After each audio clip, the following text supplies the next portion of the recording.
Hello and welcome to the 34th installment of my grading of all of the base game cards.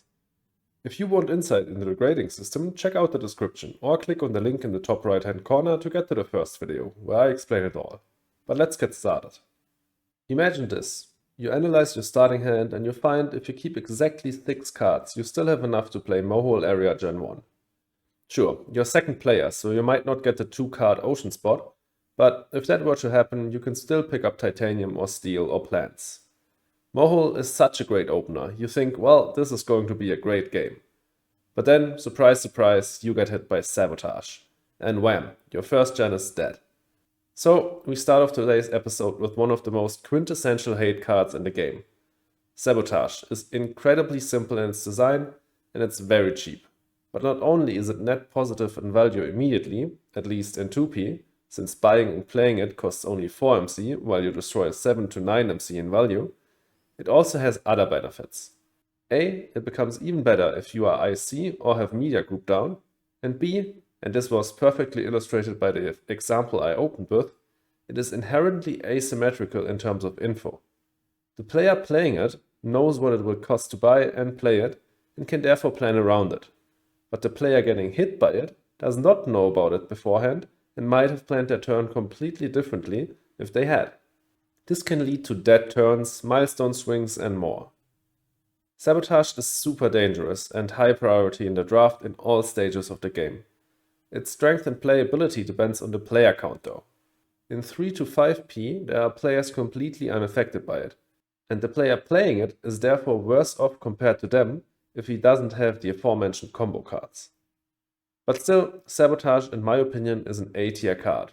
Maybe B tier if you're playing 3 to 5p. Next up, let's talk about Satellites. There are 2 use cases for this card. First of all, as an early to mid-game engine card, especially in a Jovian strategy, it can be of great value. Since it can be paid for with Titanium, it can basically turn Titanium into MC, which is always great. Satellites holds a space tag itself, which means that after just 2 space tags, it's as good as Acquired Company, which is a decent production card. The second use case, and this is typical for a card like this, is Swinging Banker. Basically, you can split the Banker swinging cards in 2. The unflexible but reliable ones, so those that require you to do something specific, and then the flexible but unreliable ones, so those that require your opponents to do something. Satellites obviously is part of the first category. Why is it unflexible? Well, most rush strategies do not play any non-event space tags, so it's basically only playable in an engine strategy.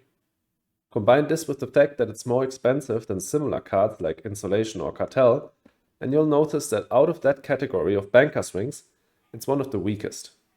Of course, it's still a better card in total than the aforementioned Insolation, for example, since you can actually play it just as an engine card.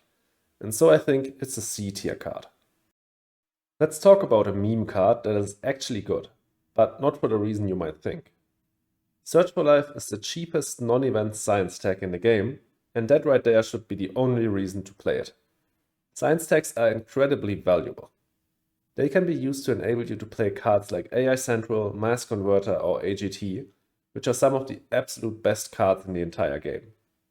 Also, they can be used to trigger Marziu or Olympus Mons, and with Search for Life just costing 3 MC, even that can sometimes be worth it. For example, if you root a card for free, or if you have some sort of discount, or if you're just super rich and desperately looking for cards. Then, we need to talk about the action. It costs 1 MC per activation, and the general consensus is that it is not worth using, except if it's the last gen and you know you're going to have some money left over. The problem with that action is that in the base game, only roughly 7.7% of action cards hold a microbe tag. That means you'll need to get quite lucky to even get 1 activation out of this, and by the way, the maximum payoff of Search for Life is 3 points, since it doesn't count multiple resources on it multiple times. Otherwise, CO's favorite project would be a pretty sick payoff with it. But even with its action being kinda useless, I still think Search for Life is an okay card. A super cheap science tag has a lot of value, and surprisingly often I see myself cutting this in a draft. In my opinion, it's a low C tier card. We just talked about an alright meme card. Now let's talk about an absolute shitter of a meme card. Security Fleet. Holy crap, this card is bad, and also such a noob trap.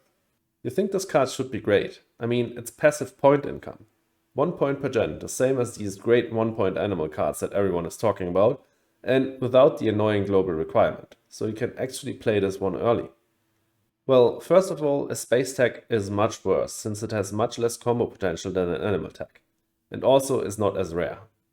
Secondly, the activation costs 1 titanium per gen, which could be used to score points otherwise, while 1-point animal cards can be activated for free. Also, well, yes, you can play Security Fleet early on, but there, the cost to play and activate it will hurt the most. And lastly, there are a lot of good ways to put animals on other cards, but there's almost no way of doing that with fighters, again lowering the potential of Security Fleet. The first point on Security Fleet costs 18 MC if you need to buy the card in a draft, which is an insane cost. Each additional point lowers the per point cost, but the problem is, only at 10 points you're at a reasonable price per point. You might say, well, no problem, I'll just play it in Gen 1 and by Gen 10 it has reached a good ratio and got me a lot of points. But then you're doing something fundamentally wrong. There's an opportunity cost to playing point cards early on, and most of the cost of Security Fleet will be borne in the early game. You should rather play production cards early on, and then, with your improved economy, play better instant point cards later in the game. I admit there's one situation in which you can sometimes play Security Fleet. If you have tons and tons of titanium, no targets for it, no card draw, and the game is already in a late stage. The thing is, if that's the case, something has already gone horribly wrong. Without card draw or space tags on hand, you shouldn't have invested so heavily into titanium prod in the first place.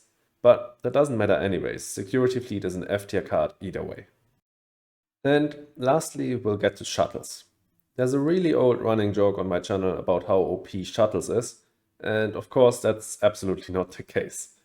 It's at best an average card, and let me tell you why. If you assume the price of a power prod to be roughly 7 MC, the card costs 20 MC to buy and play. For that, you get a point, which is roughly worth 5 MC, 2 MC prod, each roughly worth 4.5 MC, so 9 in total, and that 2 MC discount on space tags. But how much is that discount worth?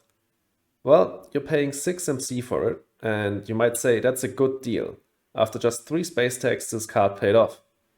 If we compare it to Space Station, we see that that card costs 13 MC in total. If we subtract the 5 MC for the point on that card, we're left with 8 MC for the same effect. So Shuttles clearly must be better than Space Station. Well, in my opinion, definitely not. Space Station can be played in Gen 1, when its discount is most valuable. Every space tag that you'll play for the whole game will be discounted. Shuttles, on the other hand, has that nasty 5% oxygen requirement, which really reduces the value of both the MC prod and the discount. Sure, if I have the choice between Shuttles and Space Station in the mid-game, and I have some leftover power prod already, Shuttles is definitely better. But on average, I think Space Station is the better card. Still, Shuttles is not to be underestimated, and it's a great card in an engine strategy. Discounts are great in general, and if you have card draw and titanium prod, Shuttles is a no-brainer in my opinion. I think it's a low C tier card. Thanks so much for watching. Let me know in the comments whether you agree with my ratings, or if not, how you would have rated these cards differently. Also, if you enjoyed the video, please leave a like and consider subscribing. And lastly, please check out my Twitch and my Twitter. See you in the next video.